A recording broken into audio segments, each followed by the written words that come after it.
Hello, ഞാൻ doctor സഹു Ashraf. പൊണ്ണത്തടി അല്ലെങ്കിൽ ശരീരഭാരം കൂടുന്നതും പല ആരോഗ്യ പ്രശ്നങ്ങളും തമ്മിൽ കുറച്ച് ബന്ധമുണ്ടാവാം.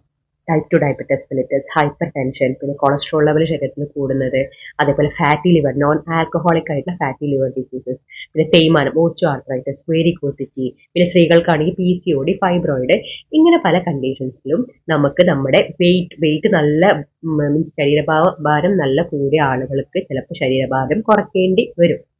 അപ്പോൾ അങ്ങനെ വരുമ്പോൾ പലപ്പോഴും ഇപ്പോൾ പലരും അഡോപ്റ്റ് ചെയ്യുന്നത് എന്ന് വെച്ചാൽ ഡയറ്റിംഗ് ആണ്. ഡയറ്റിംഗ് ആണ്, പ്രോട്ടീൻ മാത്രം കൂടുതൽ കഴിക്കുന്നതായിട്ട് നമ്മൾ കാണാറുണ്ട്.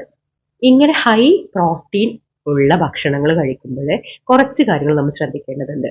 ഒന്നാമതായി, പ്രോട്ടീൻ കൂടുതൽ കഴിക്കുമ്പോൾ ചിലപ്പോൾ ഫൈബറിന്റെ കണ്ടന്റ് നമ്മുടെ ശരീരത്തിൽ കുറയും.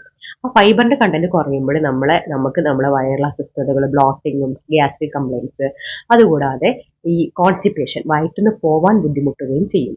പ്രോട്ടീൻ നമ്മൾ നല്ല ടൈം എടുത്തിട്ടാണ് പ്രോട്ടീൻ ഡൈജഷൻ സംഭവിക്കുക. പിന്നെ ഈ പ്രോട്ടീന്റെ കൂടെ നമ്മൾ നന്നായിട്ട് വെള്ളം കുടിക്കും വേണം, ഫൈബർ റിച്ച് ആയിട്ടുള്ള ഭക്ഷണം കഴിക്കും വേണം. പിന്നെ എക്സിസ്റ്റിംഗ് ആയിട്ടുള്ള എന്തെങ്കിലും കിഡ്നി ഫംഗ്ഷൻ പ്രശ്നങ്ങളുള്ളവര്, ചിലപ്പോൾ അറിയാതെ പോയ പ്രശ്നങ്ങളാവാം.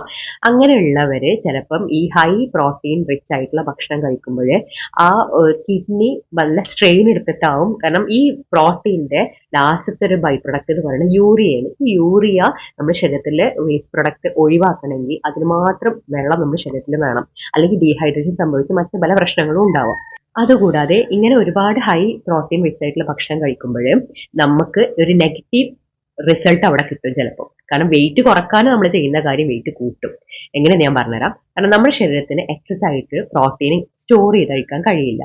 അപ്പോൾ ഒരു ആക്ടിവിറ്റി അല്ലെങ്കിൽ നമ്മൾ കഴിക്കുന്ന പ്രോട്ടീൻ നമ്മുടെ ശരീരത്തിലേക്ക് അത് കത്തിച്ച് മീൻസ് ബേൺ ഔട്ട് ആയിട്ട് അതൊരു എനർജി ആയിട്ട് പോയിട്ടില്ലെങ്കിൽ ആ പ്രോട്ടീൻ ഫാറ്റ് ആയിട്ട് കൺവേർട്ട് ചെയ്തിട്ട് പിന്നെ വെയിറ്റ് കൂടും.